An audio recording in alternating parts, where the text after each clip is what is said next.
A continuación en Canal 11. La entrevista.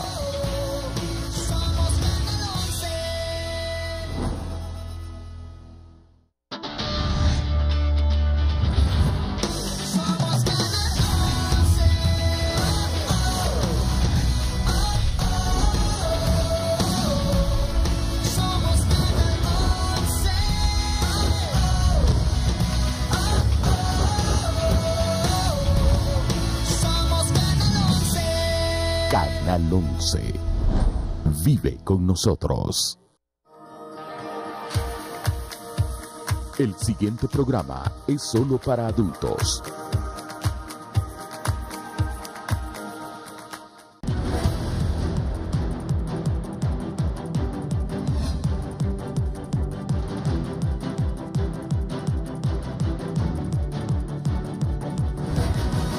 Esto es La Entrevista con Raúl Valladares.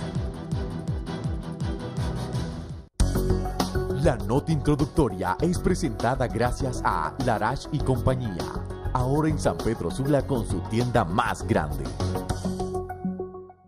A las secuelas sociales del flujo migratorio que la semana pasada partió a pie desde Honduras anteceden condiciones de inseguridad personal, falta de empleos y oportunidades. Quienes parten en odisea al norte del continente dejan atrás de sí familias desintegradas, deserción escolar y fuga de cerebros. La primera imagen del impacto social de la inusitada caravana migrante fue ver en vivo cómo miles de connacionales en inimaginables condiciones abandonaban sus hogares, a sus familias, incluso llevando a sus pequeños hijos en brazos, a pie o en sus vientres. Otra escena de connotación humana es el fallecimiento en el camino de dos compatriotas, como es el caso de la muerte de un joven sanpedrano en Huixla, México, al caer de un vehículo en marcha, o la deserción de más de 20,000 escolares que en los últimos 4 años se lanzaron en pos del sueño americano, para lo que las autoridades anunciaron una ofensiva para evitar su salida y asegurar la permanencia en las aulas. Según autoridades de la Secretaría de Educación, cada hora un niño abandona su centro de estudios para migrar sin documentos a los Estados Unidos en busca de la reunificación familiar o procura de un mejor destino.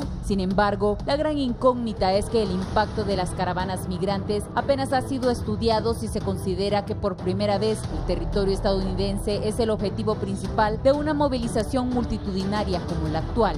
Los procesos migratorios son de origen diverso. Algunos migran por necesidad económica y subsanar situaciones de vulnerabilidad, en especial cuando la diferencia salarial entre ambos destinos es tan significativa. Sin embargo, en la Casa Blanca la percepción sobre el aporte de la inmigración a la economía estadounidense, incluso de la mano de obra indocumentada, es limitada o errada. En 2015, Estados Unidos contaba con 26,300,000 inmigrantes trabajando en el país. La mitad de ellos eran hispanos, un segmento laboral que representa el 16.7% de la población trabajadora. Conforme a datos de la Secretaría de Trabajo, 10 años atrás era de un 15%. Además, 40% de 500 empresas líderes en el país las fundaron inmigrantes o sus hijos. Entre estas destacan marcas estadounidenses de mucho éxito como Apple, Google o Intel. Según pesquisas académicas del Laboratorio de Política Migratoria de la Universidad de Stanford, California. En el 2015, la tasa de desempleo era más baja para los inmigrantes que para los nacidos en Estados Unidos, de 4.9% frente a 5.4% para los nativos. La incidencia en la economía nacional también es de alto relieve. Según el Banco Central de Honduras, las remesas familiares se acercan a $5,000 millones en el 2018, y pese a devengar salarios menores al promedio estándar, un estudio del 2016 del Instituto sobre la Política Fiscal y Económica estimó que los inmigrantes indocumentados pagan $11,640 millones en impuestos, cifra que la Fundación Heritage avala en un estudio del 2013 en el que estimó que el hogar indocumentado promedio paga $10,334 al año en impuestos estatales y federales. La nota introductoria fue presentada gracias a Larache y compañía, ahora en San Pedro Sula con su tienda más grande.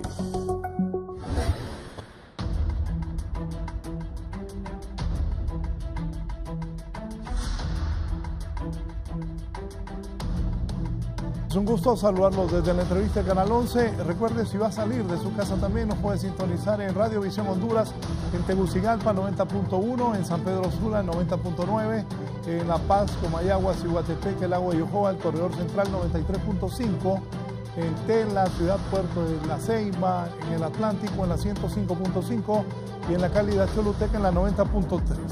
El impacto económico y social de las caravanas de migrantes y la situación económica del país voy a abordar con un empresario, con la expresidenta del Colegio de Economistas y con un sociólogo para que nos digan la realidad.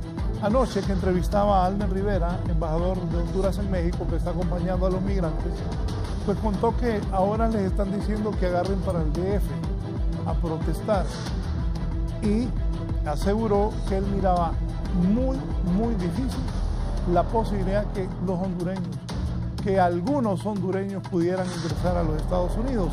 El que se ha sacado un gran provecho de esto es Donald Trump. A pocos días de las elecciones, pues Trump ha dicho que las políticas migratorias de Bill Clinton, de Hillary Clinton, de Obama, han sido muy débiles y que por eso esta caravana de migrantes, engañados por coyotes también, que les venden de que diciendo que son refugiados, que en su país son amenazados de ser asesinados, pueden recibir una visa humanitaria, una visa de protección allá en los Estados Unidos. Trump dice que todo es culpa de los demócratas y la verdad que para él en estos momentos las últimas encuestas le están favoreciendo. La expresidenta del Colegio Hondureño de Economistas, la licenciada Liliana Castillo. Licenciada, gracias por estar aquí. Buenos días y muchas gracias por la invitación. El diputado, empresario también, más empresario que político para mí, aunque ha sido político él toda su vida, al igual que su familia, amigo de su padre. Aquí está don Harry Panti. Bienvenido, Harry. Gracias, Raúl. Buenos días.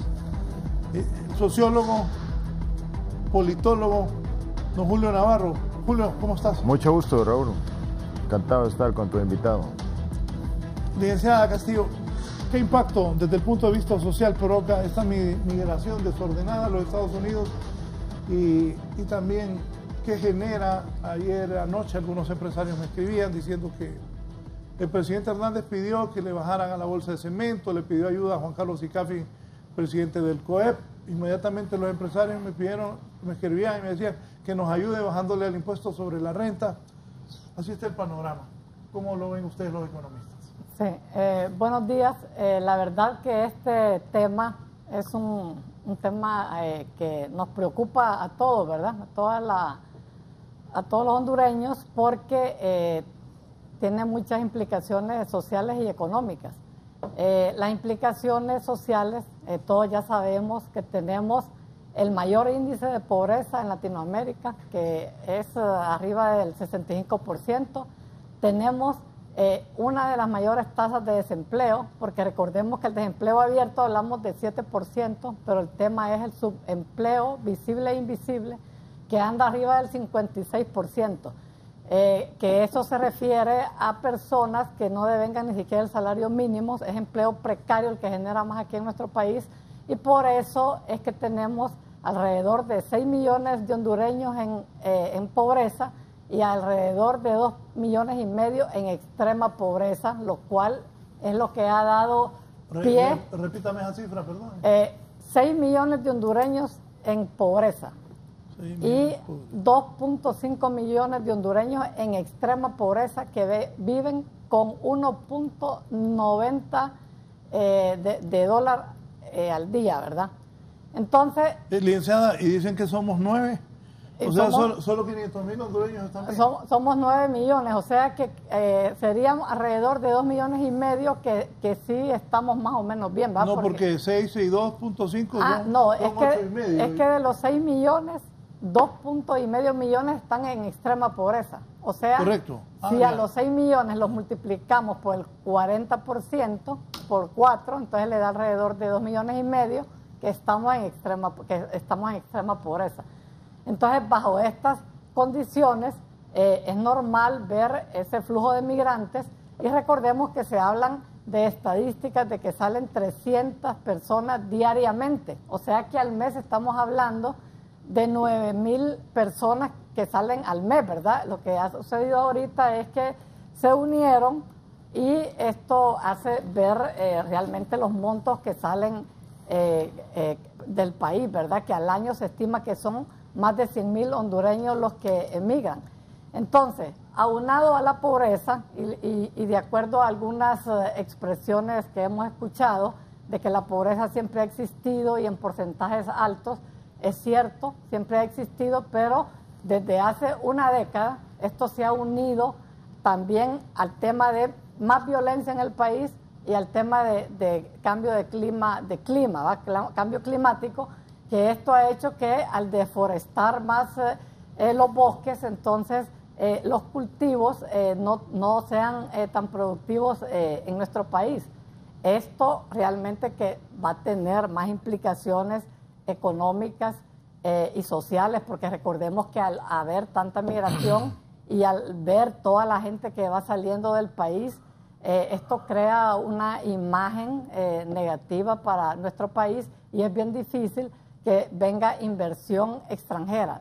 Si ni los empresarios nuestros quieren invertir en Honduras, peor para que lo hagan los inversiones extranjeros, ¿va? Los inversionistas extranjeros. Recordemos que la inversión extranjera directa desde hace muchos años se mantiene alrededor de 1.100 o 1.200 millones de dólares al año, lo cual quiere decir que nuestra economía se sustenta básicamente en el ingreso de remesas familiares, que anda alrededor de 4.800 millones de dólares al año. O sea que nuestros migrantes son los que realmente sostienen esta economía y por lo tanto el impacto que pudiera tener esto en la parte económica y social es muy fuerte, ¿verdad? También aunado a eso, miremos las otras condiciones por las que se van, ¿verdad? El tema de la educación. Muchos de los que migran no han tenido acceso a educación adecuada, ¿verdad? A veces solo alcanzan llegar a la educación primaria. Muy pocos logran terminar la educación secundaria y en su mayoría son los que están saliendo del país. Hay un grupo de jóvenes que al no encontrar empleo se ve desesperado y salen. Y un factor más importante también es que para reforzar esa tesis suya, ayer entrevistamos a los muchachos de la universidad y encontramos muchachos, ¿y usted qué estudia? Cómputo, dice. Yo estudio informática. ¿Y qué piensa hacer al graduarse? Irme de Honduras.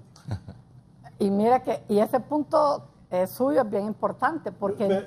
no mío, bueno, de los muchachos. Es que le voy a hablar con experiencias que conozco de cerca, que no solo están saliendo estos muchachos que acaban de salir de algún técnico o de la universidad, se están saliendo también personas con mucha capacitación, y hablo de personas que han estudiado en el exterior, inclusive, que han estudiado con becas en universidades prestigiosas del exterior, regresan al país queriendo buscar un buen empleo y lo que les ofrecen es un empleo de 10.000 empiras. ¿Quién va a tener incentivo de quedarse acá? Entonces lo que le dicen es, mejor me voy. Y las estadísticas le demuestran que de ese 100% de migrantes, un 91% se va a Estados Unidos, un 3.4% a Canadá, porque Canadá recibe hondureños, pero ahí les reciben gente que vaya con mucha capacitación, ¿verdad? En algún oficio o con una profesión, que manejen varios idiomas. Entonces, son más exigentes en sus requisitos. Y España, que ocupa el tercer lugar con 1.8%. Entonces, estamos viendo también talentos bien capacitados que también se están yendo del país. O sea que no es el tema no solo de pobreza, sino que no hay oportunidades de empleo para para los hondureños. Sí, Fabricio, ahí te envié los dos últimos tweets de Donald Trump que ha colocado esta mañana. Ya les voy a dar lectura. Trump dice: para esos que quieren y defienden la inmigración ilegal, solo miren bien lo que ha pasado en Europa en los últimos 5 años. Un completo desastre, dice Trump. El único deseo que tienen es poder tomar una decisión otra vez. Somos una gran nación soberana, tenemos fronteras fuertes y nunca aceptaremos a personas que vienen a nuestro país ilegalmente. Eso lo colocó Donald Trump hace 2 horas, ya lo voy a poner en la pantalla. Harry, tú tienes una visión, 2. La de empresario, él y Harry ha sido político toda su vida. y es actual diputado por el departamento de Cortés, de los pocos diputados que la gente creyó en él y fue a votar en un departamento como Cortés, donde la gente no es política y vota por lo que cree. Harry, ¿qué piensas de lo que está pasando? Solamente es una demostración más de la inconformidad de nuestra gente, del deseo de superación, que al igual que aquellos italianos que se lanzaron a la mar y vinieron a América, vinieron exponiéndolo todo, vinieron arriesgando todo, dejando familia, dejando orígenes, dejando todo. Los ingleses lo mismo, los chinos cuando salieron para Norteamérica, no podemos decir menos, los polacos que salieron derrotados y dijeron no podemos más después de la guerra, hicieron una migración muy fuerte a Estados Unidos, pues lo mismo, y la migración es normal cuando los pueblos están desesperados, cuando no tienen una visión de qué puede tener un mejor futuro donde están y van buscando algo mejor. Nosotros en Honduras hemos tenido la incapacidad de poder darle a toda esta gente las oportunidades necesarias. Los hondureños cuando llegan a Estados Unidos, que se van de acá, normalmente son buenos trabajadores, son empleados formidables, llegan allá y montan una empresita, hacen un negocito y van creciendo paulatinamente con lo mismo que podrían haber hecho acá, pero acá no pueden salir adelante. No es porque no tengan la capacidad, si allá la tienen. Creo que es más porque el medio los impide. Se trancan en cada momento. Allá se les abren las puertas porque hay un acceso a crédito que les permite llegar a comprar los utensilios necesarios para poder poner, para pegar, ¿cómo le llaman? La sheetrock, y empiezan a trabajar ahí, o pueden comprarte 5 cosas eléctricas automáticas para un martillo para poderse ganar la vida pegando tablas automático. Acá estamos tan rudimentarios que no lo pueden hacer. ¿Por qué? La única diferencia es el medio, básicamente, porque es el mismo hondureño que lo ponen acá y lo ponen allá, y acá no puede producir. Aquí tiene todos los impedimentos, aquí tiene todo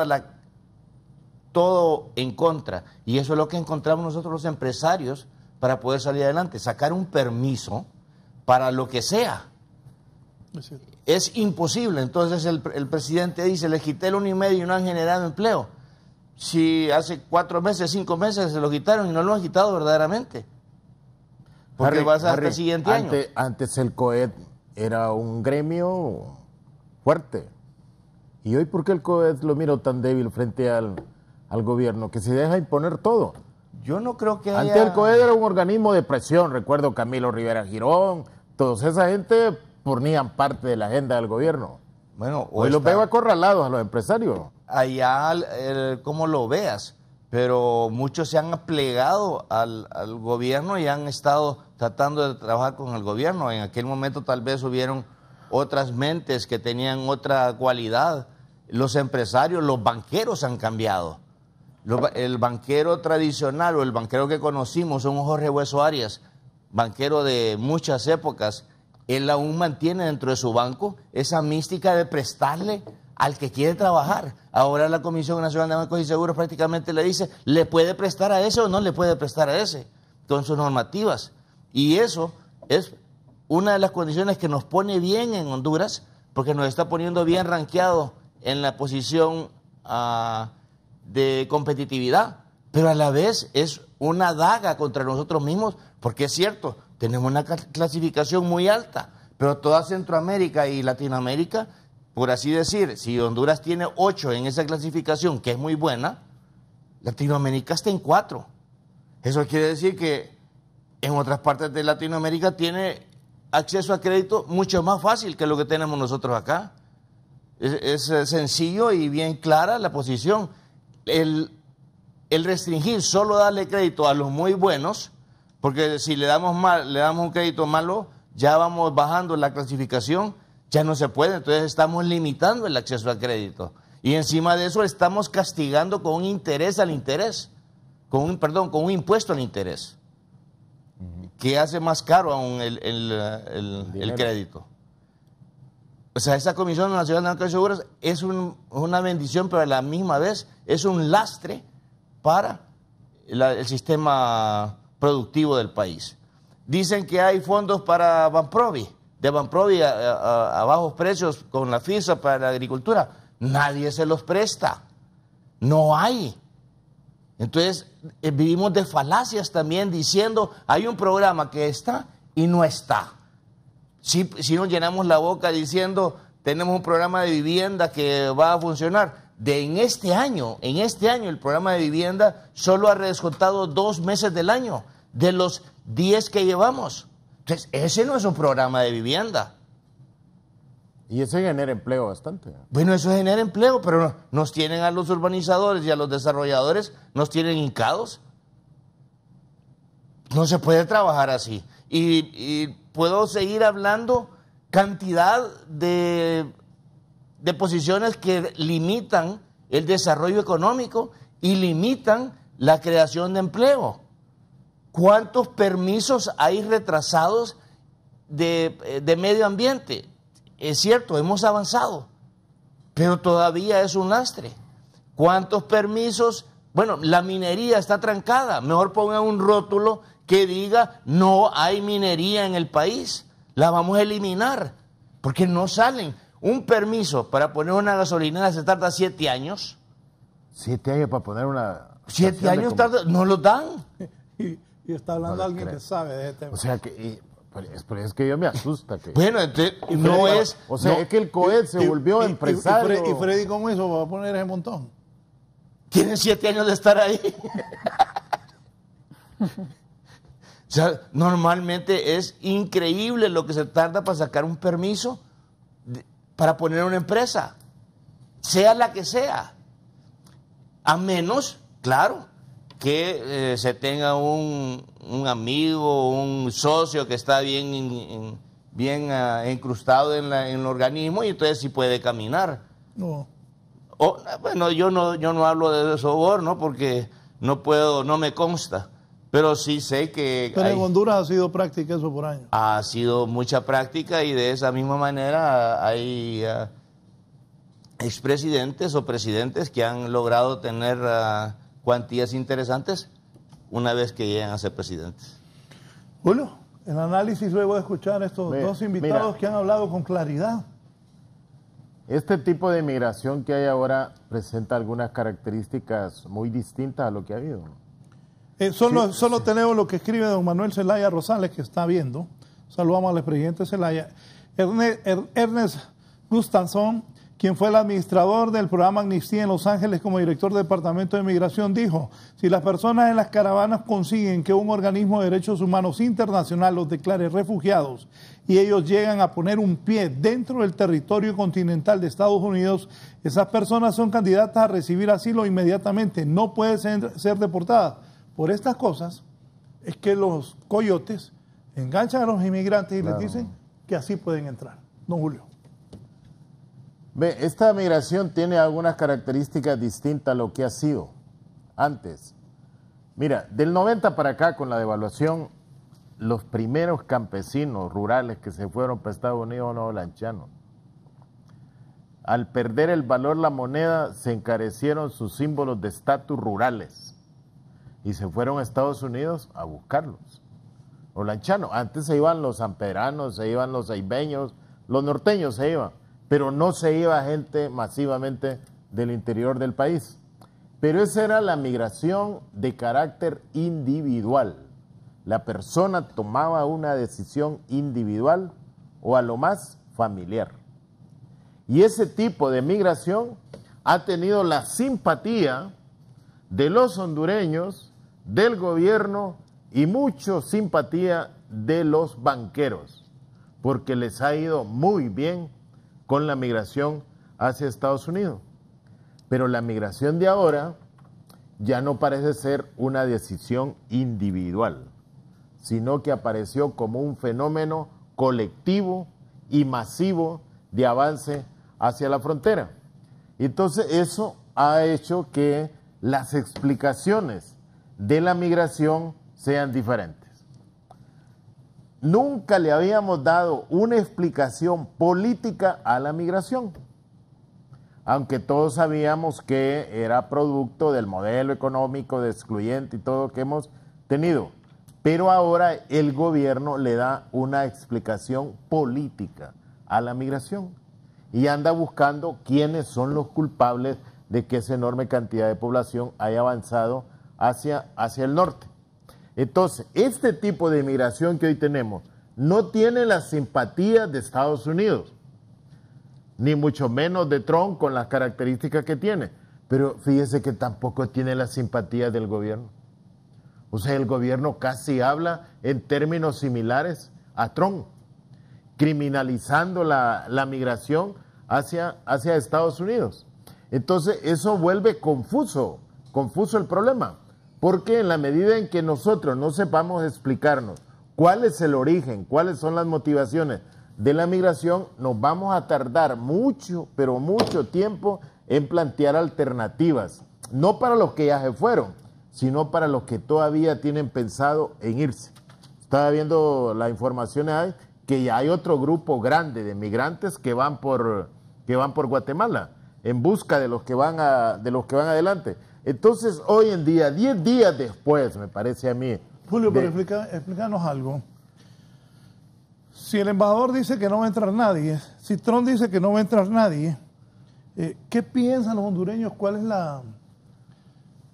Yo eso lo aprendí de alguien que un día nos decía, espérense, tengan esperanza. Entonces, y después me explicó que al tener esperanza la gente cree que va a pasar algo que en realidad nunca va a pasar. Claro. Entonces, ¿Qué mira, están pensando? la percepción, yo escuché las declaraciones ayer del embajador, la percepción que tiene el hondureño es que el alto funcionario hondureño está en contra de ese deseo del hondureño de emigrar, de buscar mejores condiciones de vida. Entonces, se ve atacado por Trump, que tiene razón de atacar, dice, pero también se ve desalentado por el gobierno de Honduras en la medida en que descalifica las posibilidades que tienen de llegar a los Estados Unidos. Todos sabemos en Honduras que parte del equilibrio macroeconómico que nosotros tenemos se debe a los migrantes. La cantidad de remesas que llegan a Honduras le ayuda a todo eso. Y entonces hoy el gobierno le dice, esta es una migración política. Y también, Raúl, por primera vez hay una marcha en Tegucigalpa en contra de la migración. O sea, los hondureños que buscan alternativas van marchando y el gobierno aquí organiza otra marcha en contra de la migración. Y allá viene por Taulabé otra marcha en solidaridad con la migración. Entonces, eso a mí me preocupa porque nos estamos confundiendo. O sea, son las diferentes ópticas. Si le buscamos explicación política a esto, entonces esto se va a resolver cuando llegue los partidos de oposición al poder, etcétera, y eso es totalmente falso, no es cierto. La migración es un fenómeno social acumulado por el tipo de relaciones de producción que nosotros tenemos, la distribución de la riqueza, etcétera. Entonces, yo creo que a este momento, 10 días después, debíamos de hacer un alto en seguir hablando de las causas de la migración, porque al menos hay consenso. Debíamos dedicarnos de aquí para allá, ¿qué hacemos?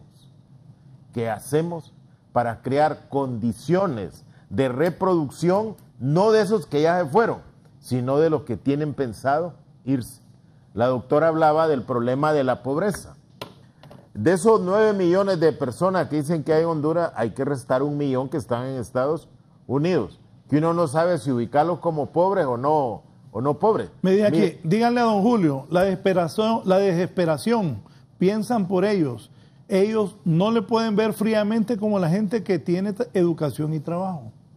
Sí, así es. O sea, el migrante tiene otra expectativa de sacrificio y todo, pero ¿qué va a hacer quedándose acá? El otro problema, Raúl, es que, mira, hoy hay nuevos pobres, que son los sectores de clase media, media, que vienen para abajo. Y esos sectores aprendieron cómo se vive de alguna forma bien. Y a ellos los golpea más el proceso de pauperización que al pobre de nacimiento. El pobre de nacimiento ya fue pobre, ya es pobre y de alguna forma se acostumbró a eso. Pero el pequeño emprendedor que tenía su empresita y que llegó la DEI o llegó la SAR y lo terminó de liquidar, ¿ese qué le queda?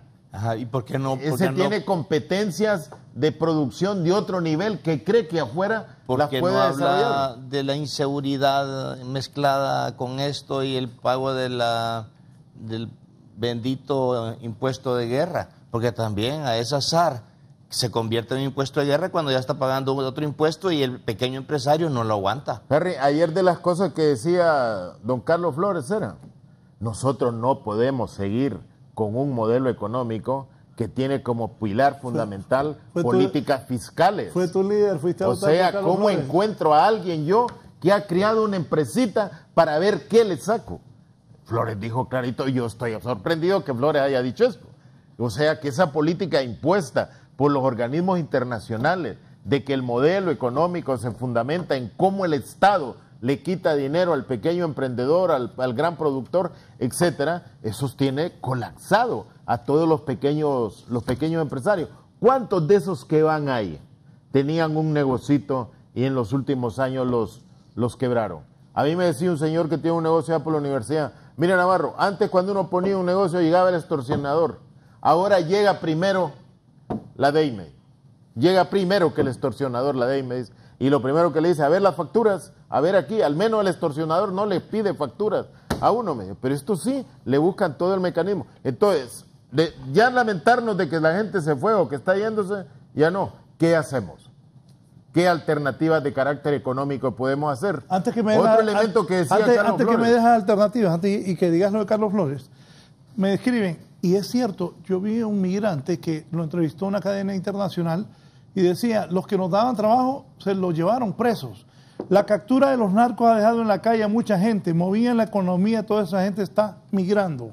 Aquí dice el abogado Guillermo Sileazar, qué buen programa y qué calidad de invitados. Estados Unidos es un país de leyes, el presidente y sus embajadores son una instancia válida y poderosa, pero no es la única. Hay un Congreso más poderoso y muchas leyes de migración que pueden amparar a los emigrantes y buenos abogados pueden hacer valer. Julio. La otra cosa que decía don Carlos Flores, ya que hablamos de él, que planteaba que uno no puede buscar generar oportunidades de empleo nada más bajo la economía informal. Ningún país va a lograr crear fundamentos de desarrollo en una economía totalmente informal. Que dicen, ponga su puesto de baleadas, ponga esto, ponga lo otro. No va. Ahí es donde debemos de convocar al sector privado que plantee alternativas de sustitución de importaciones que puedan generar un empleo permanente. Es increíble, Raúl, nosotros vivimos clamando cooperación externa y aquí los bancos están llenos de dinero, pero no pueden encuentran prestarlo. clientes. No pueden prestarlo, no encuentran los clientes. No encuentran clientes porque esos clientes están en la central de riesgos. Y no solo todos estamos en la central de riesgos, o sea, buenos o malos, que tienen una clasificación que no es adecuada y no les permite prestar a intereses menos de tanto. Y a esos precios, ya los intereses ya no justifican la inversión. Claro, porque no hay políticas claras de garantías que pueden tener. No, las políticas están claras, porque la Comisión da las políticas bien claras. El tema es que son muy rígidas. Y eso... Yo tengo un pariente que producía arroz antes. Ahora no produce, me dice, porque mira, cuando uno va a sacar el arroz, viene la importación. Y entonces me quebraron. No tengo precios de garantía. No tengo precios de garantía para el maíz, no tengo precios de garantía para el frijol. Hemos avanzado en el agro, hemos avanzado en esas cadenas de alimentación y se ha avanzado mucho. Hace 2 meses yo puse la voz de alerta que estábamos autorizando un contingente de maíz que estaba entrando al país cuando la cosecha estaba empezando a salir. No se dio, no ha hecho falta el maíz. Estamos ávidos por maíz ahorita y está empezando a salir de la cosecha, claro, con retrasos por la cantidad de agua. Pero ahí estamos. En el arroz similar, hemos avanzado mucho. No voy a decir que, y no le voy a echar palos a la Secretaría diciendo lo contrario, también no le voy a echar palos a la industria alimenticia que se ha aguantado con lo que tenemos, tratando de proteger la producción. Antes no existía. Antes importaban previo, cuando allá en Estados Unidos se caía el precio. Entonces decían, ahorita importemos porque ya está caído allá el precio. Y nos venían a matar el precio aquí interno porque se caía el precio en Estados Unidos cuando estaba saliendo la cosecha de allá, que nosotros no habíamos salido. Ok.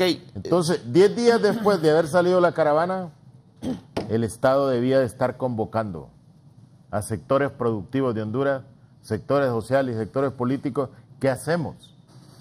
Pero no estar convocando a marchas, porque eso se interpreta mal. O sea, te imaginas por cada caravana que salga otra marcha en las ciudades de parte del Estado y de parte de los que simpatizan. Pero esta es la primera caravana. Si esta llega y entra, le garantizo que no vamos a encontrar cómo conseguir para la producción nacional, porque todos van a ir en camino para allá. Así es. Entonces pero ahí andaba un meme que decía, ¿cuándo viene la próxima caravana? Ya me llegó el recibo de la luz, me quiero ir. Dice este empresario, es Nelson Martínez: la SAR, el Infop, el RAP, reserva laboral, seguro, impuestos municipales, pagando todo esto no queda utilidad. Hay que cerrar y migrar. Tengo 200 empleados, ya no puedo operar. Aquí me dice también Gilberto Ríos: buenos días. El gobierno de Estados Unidos ha publicado recientemente una alerta para los ciudadanos por los niveles de violencia en Honduras. ¿Cómo negarán visas humanitarias si los migrantes argumentan lo mismo? Saludos a sus distinguidos invitados. Y ahí ya Raúl te envió varios mensajes. Por favor, ¿y dónde están esos 5.500 empleos la semana pasada? Bueno, la captura de los narcos. Licenciada, ¿qué piensa? Sí. Bueno, escuchando las opiniones de los otros invitados, me llama la atención varias cosas, ¿va? Por ejemplo, el diputado y empresario Pantin hablaba de varias cosas, pero me llama la atención de que esas empresas que han cerrado, ya sea por extorsión, que por impuestos del Servicio de Administración de Rentas y todo eso, hay bastante incremento, digamos, en los gastos de seguridad y defensa. Vemos que en el 2007 solo habían 107 empresas de seguridad. Al 2017 ya hay más de 1.000 empresas de seguridad. Se estima que alrededor de 7% del Producto Interno Bruto, que equivale a más de 40.000 millones de lempiras al año, se va en pagos de extorsiones y de este tipo de gastos que se quejan los empresarios, que les aumentan sus costos y que les restan competitividad. Pero miremoslo desde el otro punto de vista. Recordemos que los empresarios, ellos no pierden. Todos estos gastos que tienen se los pasan al pueblo. Por eso es que cada vez nos están estrangulando más con tantos impuestos, porque impuestos del gobierno, impuestos por extorsión y todo eso, y si hablamos más de 40.000 millones al año, y con empleos precarios que pagan alrededor de 4.000 lempiras al mes, y que se basan en la ley de empleo temporal, ¿verdad?, que salió en el gobierno anterior. Entonces, algunos empresarios lo que hicieron fue quitar empleos permanentes, donde los empleados tenían todo garantizado, sus derechos laborales, llámese prestaciones sociales, llámese seguridad social. Eso se eliminó y en vez de un empleo permanente crearon 2 temporales con menos beneficios. Bueno, les quitaron los beneficios y solo trabajando una parte de tiempo. Con 4.000 lempiras en este país es imposible vivir, hablando de todos los costos que se van trasladando de los que producen a los empresarios, al consumidor final.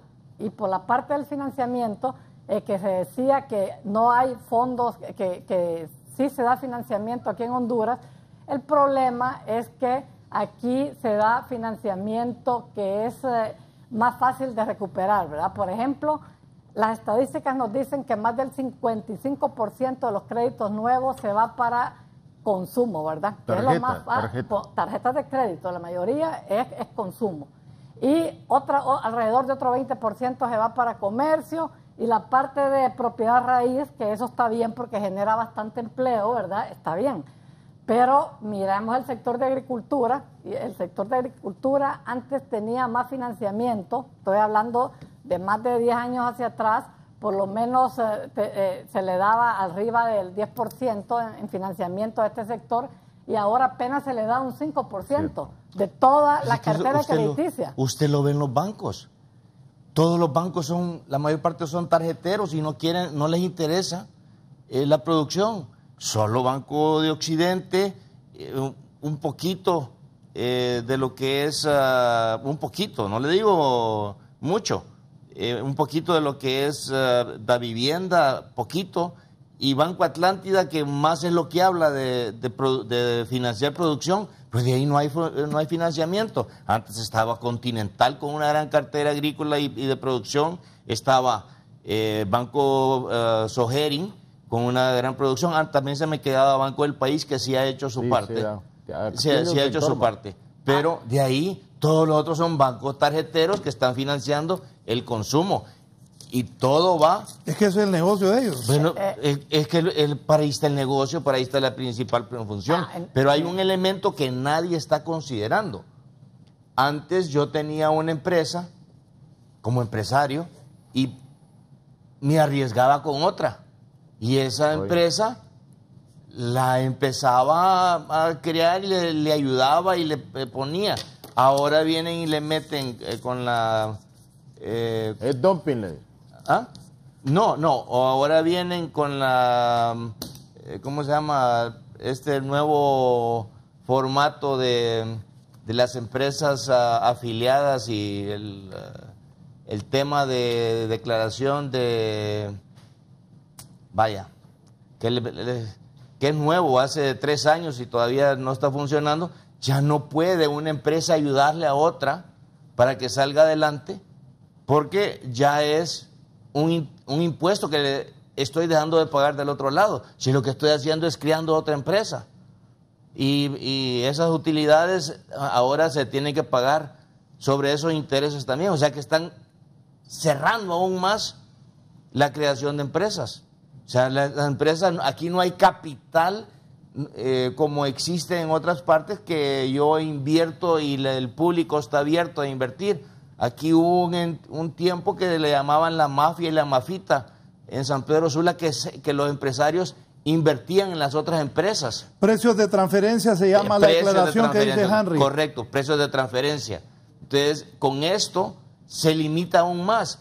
Cuando estuvo la mafita y la mafia en San Pedro Sula fue cuando creció. Una cosita más. Dice Mel Zelaya, los inmigrantes son pobres en una sociedad que les niega oportunidades y les encarece la vida. La solución es un nuevo pacto social que priorice la capacidad de producción, el empleo y el desarrollo social. Lo hemos venido diciendo desde hace rato de diferentes maneras. Mel lo está poniendo puntualizado con un nombre bonito, pero hace rato estamos hablando de lo mismo. O sea, Raúl, mira, hay algunas cosas que se han hecho. Un día traer los maiceros aquí, los que producen maíz. Esos maiceros generalmente son financiados por lo que era Banades y todo eso. Muchos de ellos cayeron en mora. Este año el Congreso Nacional aprobó el decreto 47/2018 para que todo ese sector que estaba prácticamente inactivo, a punto de perder sus tierras, se reactivaran. Y le ordena al banco que renegocie los plazos, que renegocie intereses con los sectores. Preguntarle a un maicero ahorita, a un ganadero, si ese decreto lo ha aplicado Banadesa. Que Banadesa no tiene fondos. No tiene fondos. No lo aplica. No tiene fondos, Banadesa, no puede. Y mire, usted trae aquí también a los cafetaleros, que les dijeron que habían 5,000 millones para que pudieran llegar. Trae a los cafetaleros pequeños, no a los grandotes. No les han dado. Trae a los pequeños y le dice, ¿usted ha logrado accesar a esos 5,000 millones? No, todo es nada más imagen, propaganda, etcétera.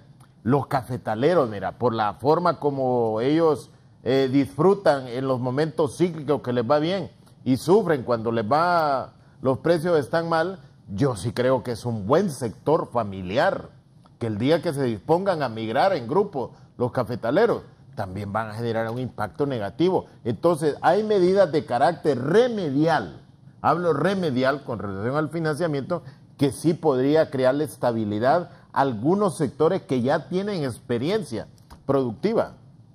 En ese tema, solo te voy a proponer 3 elementos. Antes que de los 3 elementos tengo que ir a la pausa vaya. y va con los 3 elementos. Pero rápidamente voy a leer un poco. Dice don Oscar Vázquez, soy microempresario, tengo 17 empleados, no soy carga para el Estado, estoy a punto de cerrar, no quiero abandonar mi país, pero ya no podemos continuar. Esto es grave, con un poco de maquinaria y materia prima generaría más empleo, pero me están obligando casi a cerrar.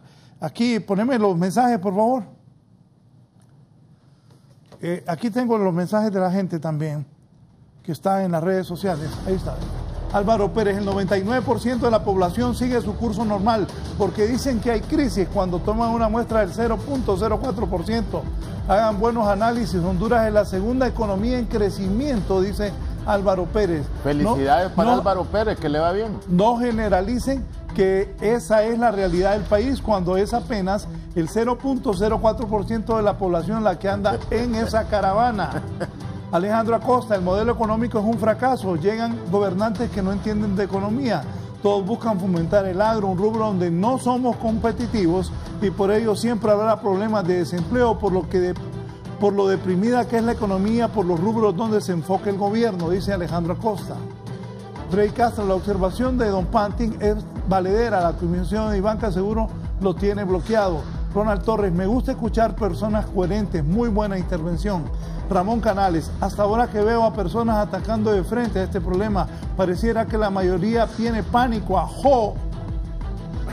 Bien, y qué bien, Freddy Castro, mis respetos para don Julio, pregúntele por salidas de esta crisis.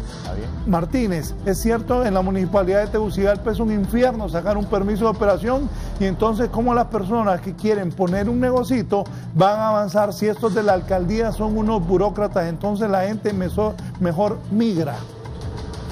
Voy a decir algo antes de poner cómo este periodista Ramos de Univisión está transmitiendo esto de la caravana. Felicito a la expresidenta del Colegio de Economistas, Liliana Castillo, a don Julio Navarro y a don Harry Pan. Yo no había ahí que la gente se estaba insultando una contra otra. Estaba felicitando el programa que hay, cómo ellos están planteando la vida de los hondureños, la realidad que vivimos todos. Porque en México, en las cadenas internacionales, Fabricio pone cómo lo plantea Jorge Ramos sobre esto de los hondureños. En Tapachula, en donde miles de inmigrantes se están yendo desde el sur de México, del estado de Chiapas, hacia el norte. Esto es parte del grupo. Aquí hay algunos, si me puedes acompañar por aquí. Hay otras personas que están yendo. ¿Usted de dónde es? De Honduras. ¿Hacia dónde van? Arriba. Para arriba, al norte. Usted va a Houston. ¿Cuántos años tiene la niña? La niña pequeña tiene 1 año. ¿Y la suya? Tiene 18 años, es la madre mía. ¿Y no les da miedo llevar a niños para allá? No, pues, de morir en Honduras, mejor morir en otro país. No me diga. Así es. Así que ese es, de morir en Honduras, mejor morir en otro país. Este es parte del grupo de inmigrantes que se está yendo, están huyendo. Lo que pasa es que la cuestión migratoria tiene que ver con algo que te empuja de tu país y algo que te atrae del país. Y lo que los está empujando es el crimen. Hay gente, mira, esto es interesante, a ver si lo podemos ver, cómo les están enviando, tirando agua a muchos de los inmigrantes. Esta es la actitud solidaria de muchos mexicanos para los centroamericanos que están pasando. Ellos saben que tienen un camino muy largo que recorrer y están pasando por una calle de Tapachula, una calle normal de Tapachula, y así les están dando la mayor ayuda posible. Esto es interesante porque contrasta con lo que yo he estado viendo también en las redes sociales. ¿Recuerdan todos estos comentarios racistas y xenofóbicos en las redes sociales en contra de inmigrantes mexicanos? Que somos criminales, que somos violadores, que le quitamos el trabajo a la gente, que quieren que nos vayamos a nuestras casas. Bueno, aquí en México, en las redes sociales están llenos de comentarios xenofóbicos en contra de los centroamericanos, que los acusan exactamente de las mismas cosas que de las cuales nosotros hemos criticado. Y Y es muy, como inmigrante, es muy difícil escuchar ese tipo de cosas porque es exactamente lo mismo que yo oigo en los Estados Unidos y es totalmente falso. Una de las cosas que más me impresiona es cómo en todos lados los mexicanos están ayudando a otros centroamericanos y de pronto en las redes sociales, en el anonimato de las redes sociales, las cosas cambian. Una cosa realmente impresionante es ver cómo hay niños en todas estas caravanas. Este es una bebé que está durmiendo y le quedan, no sé, yo calculo por lo menos 1000 kilómetros, un poco más de 1000 millas. ¿Cómo estás? ¿Cómo te llamas? ¿De dónde eres? De Honduras. De Honduras. ¿Y es tu hermanita? ¿Cómo se llama? Oye, ¿y qué te dicen? ¿Tú te quieres ir a Estados Unidos? ¿Sí? ¿Por qué? Porque en Honduras no hay empleo. Pero bueno, estás muy chiquita para trabajar. No, pero ellas se mantienen. Ellos se mantienen. Oye, y cuéntame de las pandillas, de las maras. De eso no les gusta hablar, ¿no? ¿Por qué? Porque no me gusta que... ¿Cómo te llamas? Oscar Dominique. Que ahora sí te agarraste agua, ¿no? ¿Sí? ¿De dónde eres, Oscar? De Honduras. ¿Qué te han dicho de Estados Unidos? Qué bonito. Que es bonito.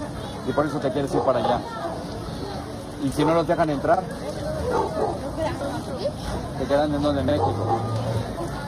Bueno. Otro país. Ya. ¿No les da pena haber dejado todo allá en Honduras? ¿No? Tienen ganas de irse. Saben que les falta un chorro para llegar allá, ¿no? ¿Hablan inglés? Va a haber que aprender inglés, ¿ok? Dale, adiós. Nos vemos. Se portan bien. Bueno, este es solo un ejemplo de dos niños. ¿Cuántos años tienes? Salía la pausa. Imagínense. ¿Cómo? Lo que hay que hacer es ir a educar a la gente. Bien. ¿Cómo Bien. El abogado Oscar Melara está en la línea antes de la pausa. Abogado Oscar Melara, buenos días. Buenos días, Raúl. Buenos días a los distinguidos panelistas también. Me ha llamado mucho la atención el tema que están tocando y quisiera dar una breve exposición sobre ciertos aspectos importantes que creo que hay que corregir en nuestro sistema de desarrollo económico. Por un lado, urge la reducción del impuesto sobre la renta, Raúl. El sistema progresivo de impuesto a persona natural hasta un 25% es demasiado alto. Y por el otro lado, para las empresas, el sistema de impuestos de 25% más un 5% de aportación solidaria por las ganancias arriba de 1 millón también está demasiado alto y no nos pone a niveles competitivos de Centroamérica. En adición al impuesto de las empresas, para que tenga una idea, si un inversionista extranjero quiere invertir en Honduras y monta una empresa, la utilidad que le genere esa empresa tiene que pagar entre un 25 y un 30% de impuesto.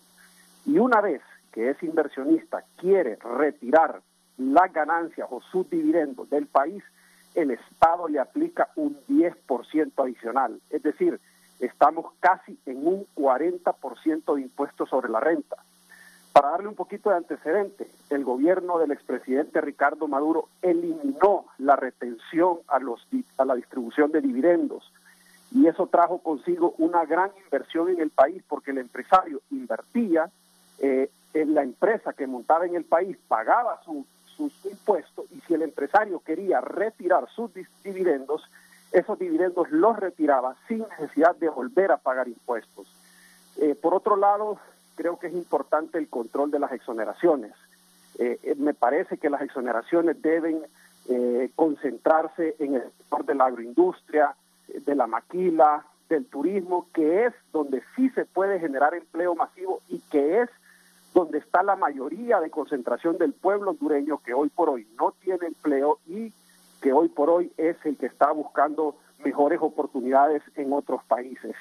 Adicionalmente, el costo energético en Honduras hoy por hoy es demasiado alto. Tenemos costos energéticos que no son competitivos con el resto de los países de Centroamérica. Pues un inversionista extranjero que quiere invertir en Centroamérica al ver los impuestos en Honduras y al ver el costo energético en Honduras, está tomando la decisión de mejor invertir en El Salvador, en Guatemala o incluso en Costa Rica o Nicaragua. Y con esto del costo energético le doy un dato. Hoy por hoy nosotros teníamos una matriz de generación de energía térmica y hace más o menos 7 años se dijo que teníamos que cambiar la matriz a generación de energía renovable y se firmaron aquella gran cantidad de contratos de energía a precios carísimos y se exoneró a estas empresas del pago de los impuestos. Entonces imagínense lo que tenemos con la generación de energía renovable. Precios más altos, están exentos de pagar impuestos y hoy por hoy una planta solar, una planta eólica o hoy bien una hidroeléctrica se maneja con 10 empleados. Entonces son sectores que no nos generan empleo, que nos están vendiendo cara la energía y que al final no tampoco están pagando sus impuestos. Adicionalmente, para terminar, creo que es importante la redistribución de los salarios en Honduras. Hoy por hoy hay mucho hondureño que es mano de obra no calificada, que no tiene acceso a un empleo porque el mínimo que le ponen a las empresas de pago es muy alto. Y por otro lado, hay mano de obra calificada que el mínimo que le ponen es muy bajo. Y por último, el acceso al crédito. Hay mucho hondureño, hay mucha empresa que quiere montarse en el país, que necesita dinero para hacerlo, y hoy por hoy el dinero en la banca privada es muy caro. Eso sería todo, Raúl. Muchas gracias al abogado Raúl, lo que decía el empresario, que son la nueva generación de empresarios, pero mira, el costo alto de la energía tiene que ver con los empresarios de Honduras que invierten en energía, que golpean al otro sector empresarial. Yo creo que el sector privado también debía de darse un rendimiento de cuentas internamente en el COEP, porque el otro empresario está prácticamente drenando dinero hacia los inversionistas en energía térmica o energía eólica. Si uno revisa, Raúl, cuánto vale la energía fotovoltaica y la eólica en Perú, en Bolivia y todo eso, anda por 5 centavos de dólar y aquí lo tenés a 18 centavos. ¿Qué hicieron los térmicos? Muchos térmicos se convirtieron en fotovoltaicos y el gobierno les dio 3 centavos más porque estaban invirtiendo y lo que estaban era reconvirtiendo la inversión. Yo creo que la empresa privada, este tipo de reclamos que hace el empresario, la empresa privada también tiene la obligación de generar un debate en el COEP.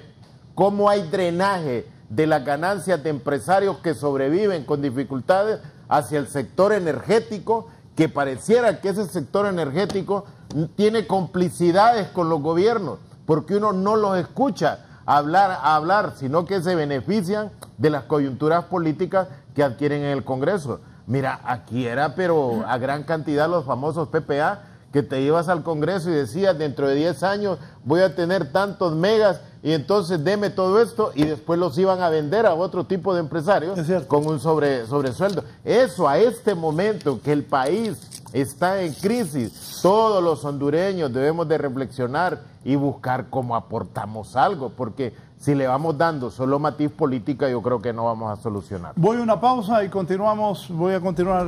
También hay personas que quieren participar. Volvemos.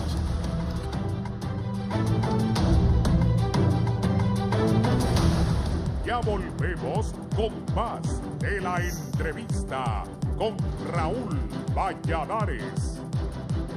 Continuamos con más de la entrevista con Raúl Valladares.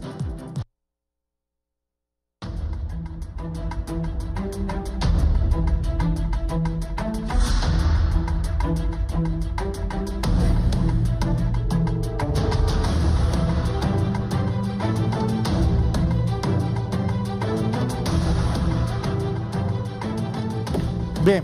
Pero por eso no voy a dejar de luchar por él.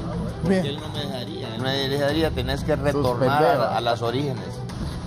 Bien, aquí los panelistas están platicando. Bien, doña Selma Estrada me dice, felicidades amigos, saludos a sus invitados. Muy buen programa. También, bueno, hay tanta gente. En torno a la crisis, me dice de Tecnimarketing, presentamos algunas consideraciones. Primero, al traspasar la frontera sin duda adquieren connotación mundial. 2, en las elecciones de en medio término de noviembre 6 en Estados Unidos, sin duda posición al tema de los migrantes de primer plano. Así tanto republicanos como Mr. Trump a la cabeza como demócratas tratan de sumar electores. 3, la tendencia muestra que menos gente concurre a estas elecciones, de ahí que el presidente Trump la retórica antimigrante lo conecta y estimula la base de su partido a votar. 4, desigualdad. De igual modo, los demócratas utilizan el avance de la caravana para mostrar la ineficiencia de las políticas de Trump en este tema y además la poca incidencia de este en la región. 5, en plano nacional, gestión del presidente Ho se ve desbordada por los alcances de esta crisis, no encontrar una argumentación consistente, especialmente demandando respuestas consistentes a los medios globales, agudizan la situación generando un posicionamiento negativo comparable a los de Ortega en Nicaragua y de los actores políticos nacionales. Ahora, Raúl, ¿cuándo un presidente de Estados Unidos se había referido nunca tantas veces a Honduras? No, nunca. Ese hombre pone hasta 4 tweets diarios sobre Honduras y todavía el gobierno de Honduras no ha podido informarle a Trump que aquí hay una base militar norteamericana, porque puede ser que Trump no se dé cuenta, ¿va? Porque mira, para la forma como ofende a los hondureños el hombre, de que ya no somos aliados, que somos somos lo otro, de que decirle, señor Trump, usted tiene una base militar en Honduras, ¿va? Y nos está diciendo que somos malos aliados, que no contribuimos a nada.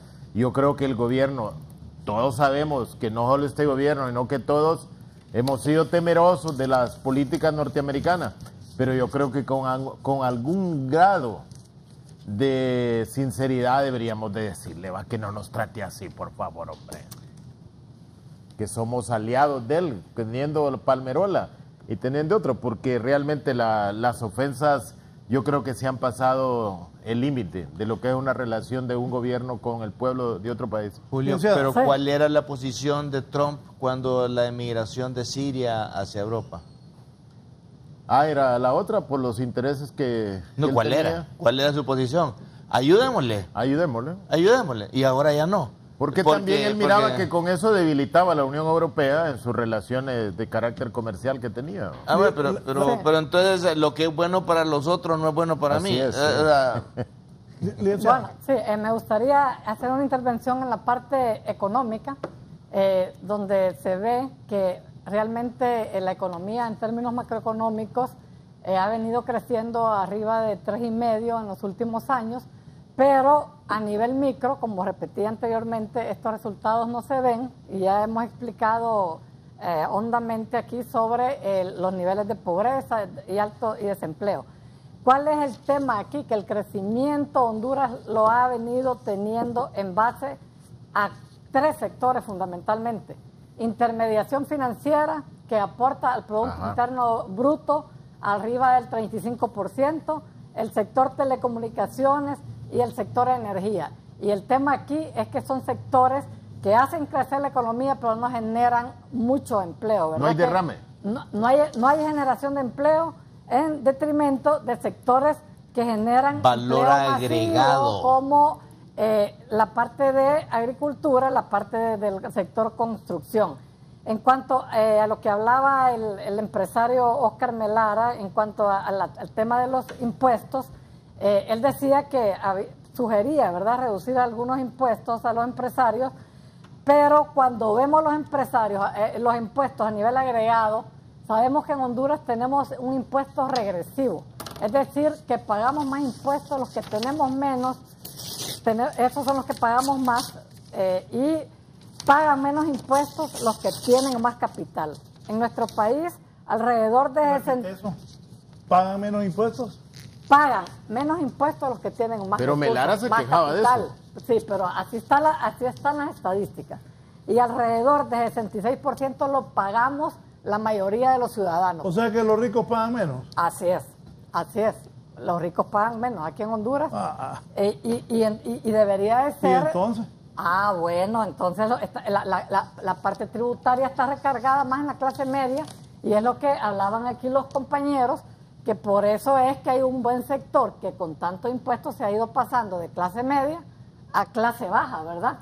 Y ha ido sacrificando beneficios que anteriormente no tenía, que tenía y ahora ya no los tiene.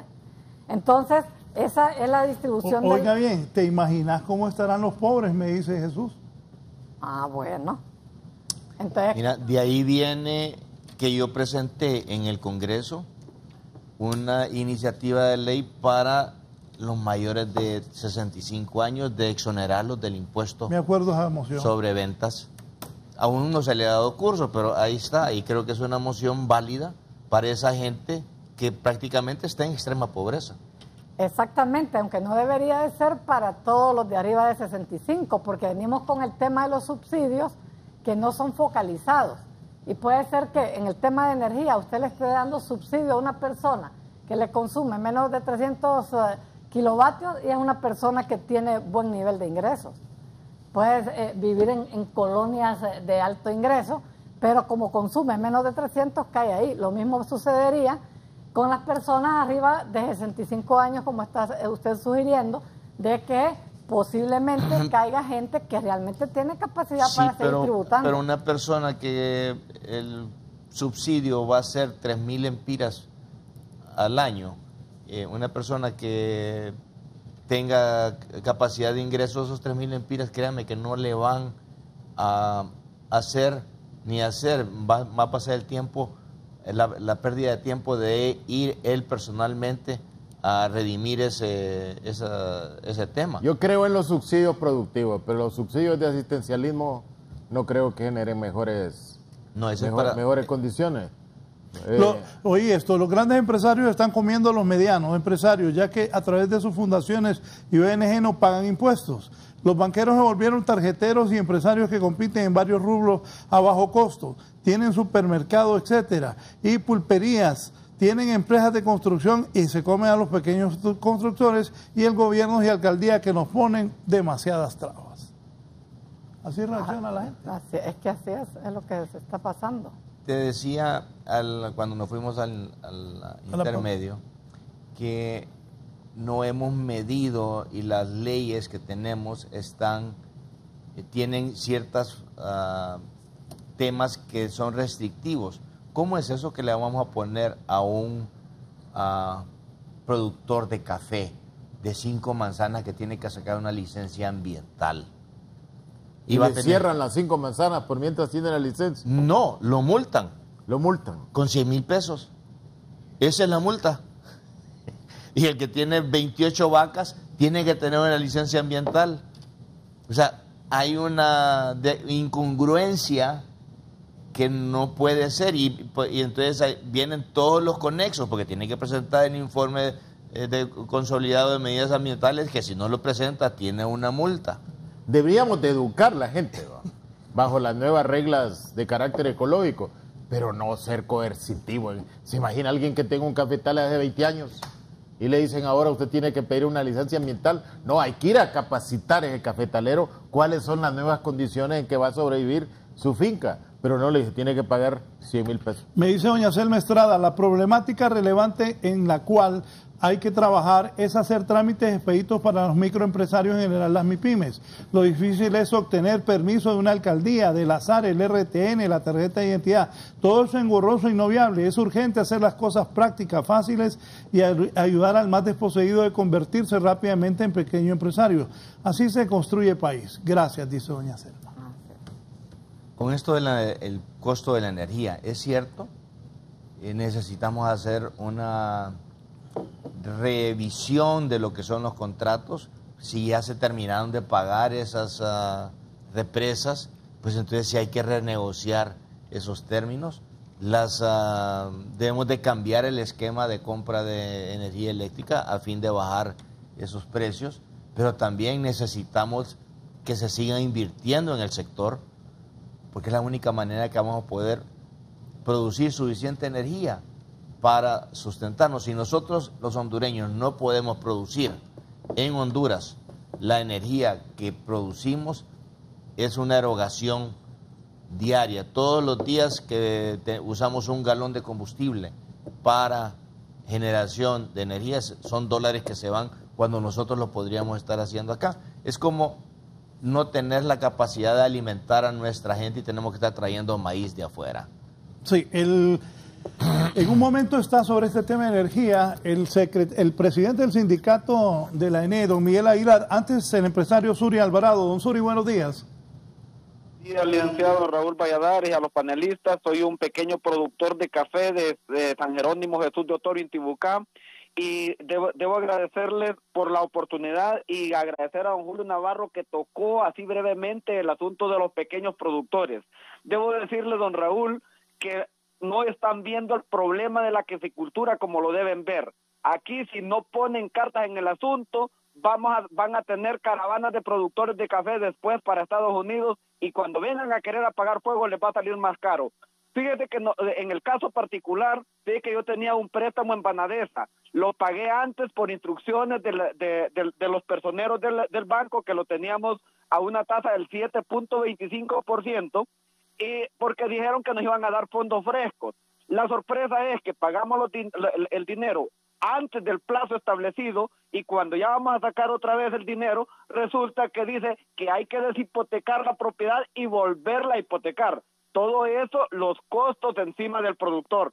Después de eso, resulta que acudimos a otros bancos y nos dan unas tasas exorbitantes que si nosotros podemos pagar las letras, hasta nos quedamos sin comer. Don Raúl, yo quiero felicitarlo a usted por la campaña que está dando a cada instante por eso del hospital escuela. Y le pido a usted, por su digno medio, si pudiera también elevar la voz por nosotros, por los que no tenemos voz. Recuerde que los directivos a veces, ellos tienen sus salarios, ellos no viven la situación de nosotros. Nosotros estamos al borde del precipicio. Nosotros estamos produciendo abajo de los costos. Imagine que estamos perdiendo por cada quintal de café, nosotros estamos perdiendo, y esto nunca va a acabar.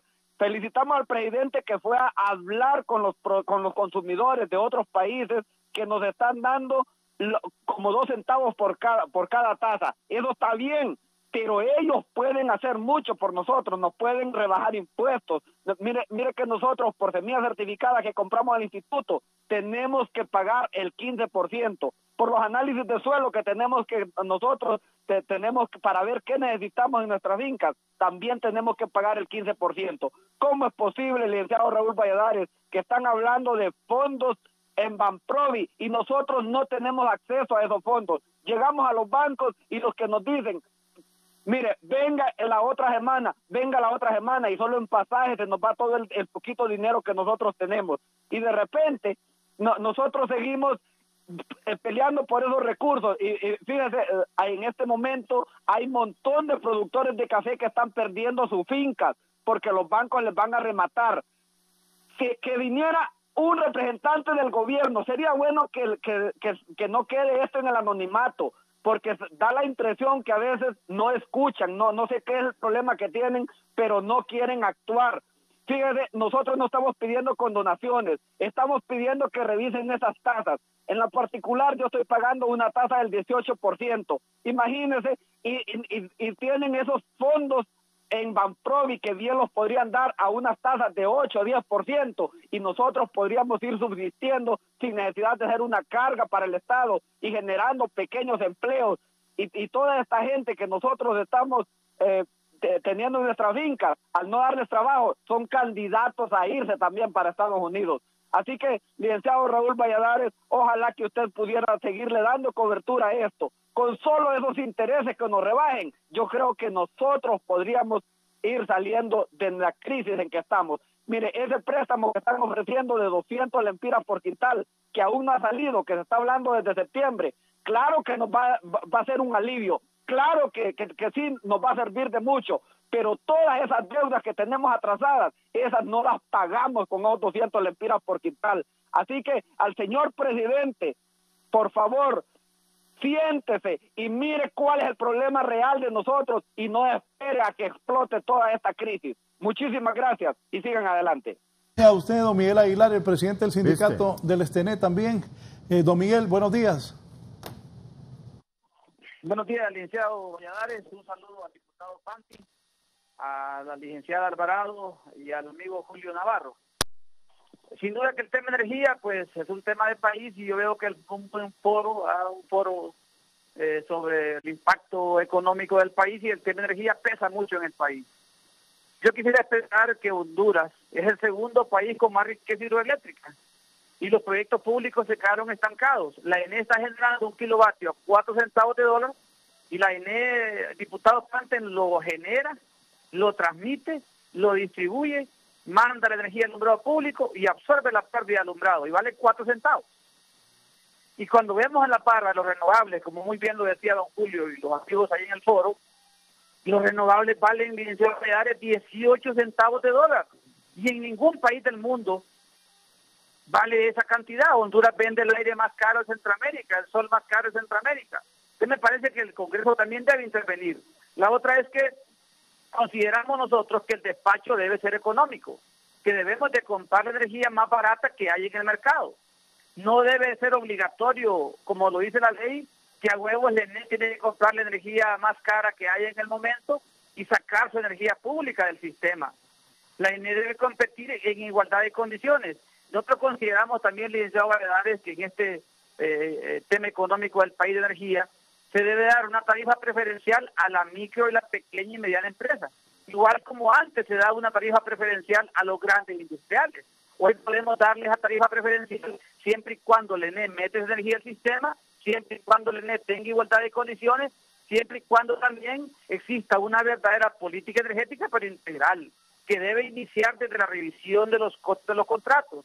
Yo creo que el gobierno debe sentar a Adolfo Larach, debe sentar a José Ignacio, debe sentar al señor Caffi, debe ponerse de acuerdo, y ellos son empresarios, yo sé que ellos van a acceder, hombre. Yo creo que este turquito Larach puede ayudar, hombre. Yo veo que ellos están en el país, en Honduras, aquí deben de salir adelante. Ellos no le van a poner llantas a estas empresas y se las van a llevar. Es aquí en Honduras donde se debe salir adelante. Yo les hago un llamado a los sectores privados de generación, pues, que ayuden en este momento, licenciado Valladares, incluido el sindicato ha empujado que el contrato con EH se revise, que se baje el honorario, que se vean mejores condiciones, que se atienda a la gente comercial de atención al cliente en mejores condiciones, hombre, que se instalen los medidores, que se hagan mediduras reales, porque esto va a ser un efecto, como muy bien lo dice don Julio, efecto dominó. ¿Cuál es el efecto post 9 meses?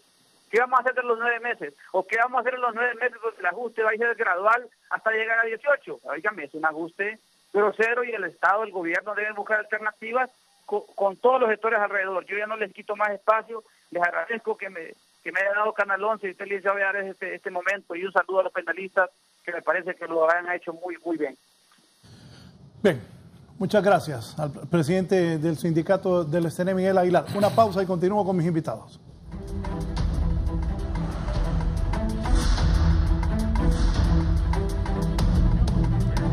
Con más de la entrevista con Raúl Valladares. Continuamos con más de la entrevista con Raúl Valladares.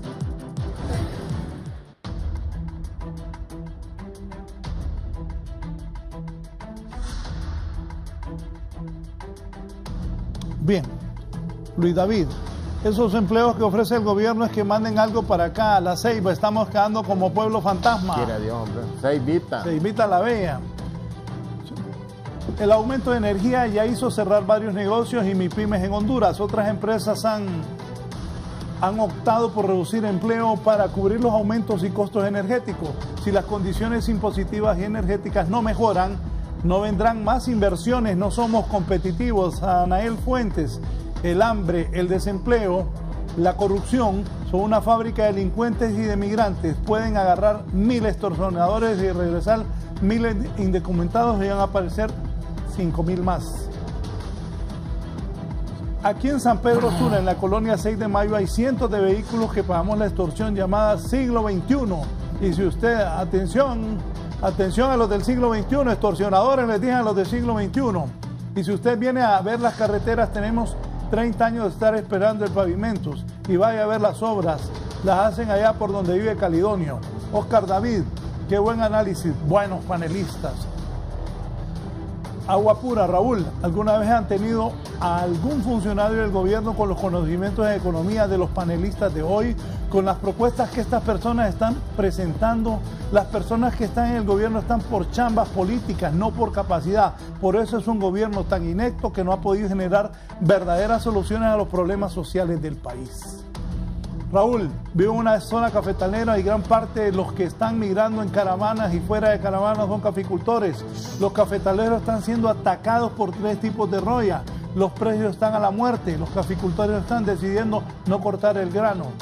Saludos desde San Pedro Sula, dice Mimi Rivera. Brenda Santos, no se puede vivir con el alto costo de la energía eléctrica, la gasolina y el gas, con el asunto del azar. Los peritos son los que se están haciendo ricos porque debería de haber un sistema que permita que los microempresarios lo hiciéramos con asesores gratuitos de la misma azar. No hay empleo. Más bien los que estamos en Honduras somos guerreros, solo Dios sabe cómo podemos seguir, pero recuerden que todo tiene su final. Por cierto, el escopeta Luis Ricardo Vallejo, el periodista, el otro día también me estaba brincando ahí, que cómo le iba a pagar tanto pisto a un perito mercantil por esto del azar. Guadalupe Jerezano, la designada presidencial liberal, lo felicito a Raúl y a sus panelistas por el excelente programa abordando temas de interés para las grandes mayorías de la población. Éxito. Don Emir Chactur, buenos días Raúl, qué bien sus invitados. En los pueblos es muchísimo más fácil y rápido los trámites para negocios, pero algunos permisos, como los de sanidad, se deben sacar en Tegucigalpa, o sea que un pequeño empresario tiene que viajar desde su pueblito horas para iniciar trámites que pueden tardar meses. Hay pocos trabajos y es muy difícil emprender un negocio aquí en Honduras. Me gusta mucho su programa, me dice aquí. Hola Lee, ¿cómo está? Buen día. Soy una pequeña productora de calzado que opera en el mercado, séptima avenida de Comayagüela, y estoy con el régimen de facturación. Pago todos mis impuestos y no tengo ningún apoyo del gobierno. Muchos de los que van en esas caravanas son zapateros desempleados, porque nos prometieron ayuda con el proyecto de calzado para las escuelas públicas del país y hace 4 años que nos están prometiendo ayuda y todavía no encuentran la forma de echar a andar el proyecto. Y cada día despedimos los zapateros por falta de sostenibilidad. Que tenga buen día, me gusta mucho su programa. Gracias. Bien. Raúl, hay 2.2 millones más o menos de personas que asisten a un aula escolar. Apenas un 4% de zona rural son niños que llegan descalzos. Si aquí tuviera una política del Estado de decir, este es el modelo de calzado que se va a utilizar en las escuelas para los niños de primaria, niños de preescolar, y vamos a ver qué productores están en condiciones de producir este modelo, y vamos a los padres de familia y todo, estaríamos generando empleo de esa gran cantidad de gente que ha salido de producir de las pequeñas empresas. Julio. Por ejemplo, mira, los cafetaleros que están quejando, porque es cierto, le cobran una gran cantidad de dinero por hacer la declaración. ¿Qué debía hacer la Secretaría de Educación? Hay por lo menos, mire, unos 89,000 estudiantes de educación financiera, o sea, lo que antes eran los peritos mercantiles. Esos estudiantes, como parte de su trabajo educativo social, deberían de ayudarle a los cafetaleros y a todo tipo de empresarios cómo se hace una declaración de impuestos, y estaríamos generando ayuda del sector educativo. Solo tus conclusiones, porque ya nos vamos. Conclusiones, yo creo que deberíamos de estar nosotros conscientes que el problema de la migración no es problema fundamental de este gobierno. La migración se ha venido dando. Ahora, con las medidas impositivas que ha tomado este gobierno, la migración ha tomado las dimensiones que todavía hoy nosotros conocemos y que vamos a seguir conociendo. Pero seguir quejándonos de que la migración tiene motivaciones de carácter político es equivocado. Yo creo que el gobierno, la sociedad, el sector empresarial, debíamos de buscar pactar políticas públicas y privadas que nos garanticen generar empleo, no tanto a los hondureños que ya se fueron, sino a aquellos hondureños que han quedado todavía acá. Como decían los cafetaleros, pequeños empresarios que están en camino de convertirse potencialmente en migrantes en una caravana. Es equivocado que el gobierno quiera desalentar la migración haciendo también caravanas internas en contra de la migración. La lectura que tiene el pueblo hondureño es que tanto el gobierno de Honduras como el gobierno de los Estados Unidos están en contra de esa población que avanza hacia la frontera de Estados Unidos para buscar las condiciones de vida que no encuentra acá. Gracias a don Julio Navarro. Licenciada Liliana Castillo. Sí, este problema que se viene planteando, tenemos que reconocer que hay un problema de fondo, ¿verdad? Y que se viene dando desde hace muchos años, pero ahorita se ha aunado con el tema de la violencia, más el cambio climático, lo que ha hecho que haya más desesperación entre nuestra población. El gobierno debería de emitir políticas más orientadas a ayudar a la población de bajos ingresos, que son los que se ven más desesperados ante esta situación de no tener qué comer, de no tener cómo cubrir sus necesidades básicas del día a día, no tener cómo mandar a sus hijos a la escuela, o de no tener acceso a hospitales o tener acceso a un empleo digno que le genere los recursos para poder salir adelante en el país. Es importante, creo yo, revisar el tema de las exoneraciones fiscales, como bien lo decía don Oscar Melara, que tomo ese punto de él, y ver cómo de esos recursos se apoya más a los microempresarios, porque como bien lo sabemos son también una parte muy afectada en este proceso. Estamos viendo la situación de los pequeños caficultores, de los zapateros, de todos los que se dedican con ese gran esfuerzo, y recordemos que todos estos microempresarios son los que le generan la mayor parte de ingresos a la población. Por lo tanto, hay que darle mayor apoyo a la gente de más escasos recursos. Gracias a la doctora Liliana Castillo, es presidenta del Colegio de Economistas de Honduras. Cerramos con el empresario y político, diputado liberal por el departamento de Cortés, don Harry Panty. Tenemos que reconocer que la migración no es nueva, como decía Julio. Tenemos que reconocer las causas, y si le damos trabajo a la gente, si le damos capacidad de generación, nosotros mismos nos vamos a autogenerar. Lo que necesitamos son políticas claras, pero bien claras, para que pueda existir un desarrollo, que sean ágiles en el desenvolvimiento. No podemos pasar un año para crear una empresa, y ese es uno de los términos de medición con esto de la competitividad. Busquemos los términos que realmente impacten, ahí que podemos cambiar nosotros para mejorar la cantidad y calidad de vida de toda la gran masa, esa clase media que es el soporte verdadero de nuestra economía. Honduras tiene capacidad, es de que alineemos todos nuestros esfuerzos para tener esa funcionalidad. Si son impuestos los que tenemos que cambiar, cambiémoslos. Si son reglas, cambiémoslas. Pero Honduras tiene que salir adelante. Y vamos a estar ahí, los empresarios, para que Honduras salga adelante. Bien, gracias a don Harry Panty, a mis invitados, a los tres. Y para las personas que me están preguntando que qué dijo el embajador de Honduras que acompaña a la caravana Alden Rivera allá en México, cerramos con esto. Esto dijo el embajador, dice que hay pocas o ninguna posibilidad que los hondureños entren a los Estados Unidos. Cerramos con esto. Puedo informar de que el tamaño en términos cuantitativos de la caravana es hoy en día alrededor de 4.000 personas. Puedo informar que de esas 4.000 personas, probablemente entre 2.000 y 2.500 son hondureños, el resto son ciudadanos de El Salvador, de Guatemala. Tenemos también participantes en flujo migratorio de países del Caribe e incluso de países fuera de la región. Como gobierno hemos recibido la instrucción de parte de nuestras autoridades de dar un seguimiento muy cercano a toda la movilidad de esta caravana, atenderlos, asegurarnos de que se respeten sus derechos y que tengan todas las atenciones necesarias para poder cubrir necesidades básicas en términos de salud, alimentación y vestimenta. Intentamos hoy también tener una conversación con los dirigentes de la caravana, que son también dirigentes de organizaciones de la sociedad civil mexicana. Ellos son los que están dirigiendo la caravana en este momento, ya no son hondureños, sino que son mexicanos, organizaciones mexicanas las que están haciendo la conducción. Y algo nuevo, Raúl, que nos ha llamado la atención y que nos genera preocupación, es el anuncio de que van a conducirse hacia la Ciudad de México.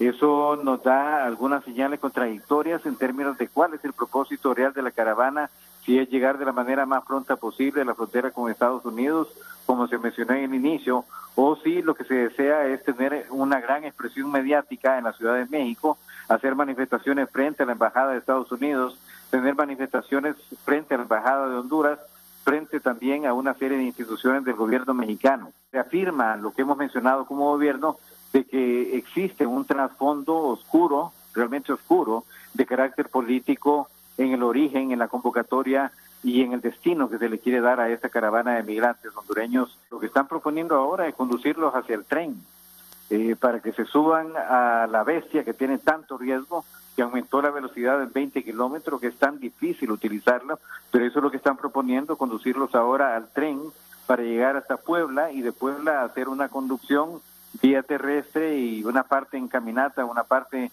en vehículos y llegar a la Ciudad de México para tener estas manifestaciones de carácter, yo diría, político-mediático. Algunos grupos van a ser asegurados, van a ser trasladados a estaciones migratorias y retornados a Honduras. Eso estoy seguro que va a pasar y va a pasar pronto. El grupo que no se ha detenido por migración y que logre llegar a la frontera con Estados Unidos está con la idea de que van a entregarse voluntariamente a las autoridades norteamericanas y harán una solicitud de refugio. Mi percepción, y en función de los anuncios que ha hecho ya también el gobierno norteamericano, es que esas solicitudes no van a ser aceptadas y que las posibilidades de recibir una condición de refugio en Estados Unidos son extremadamente bajas.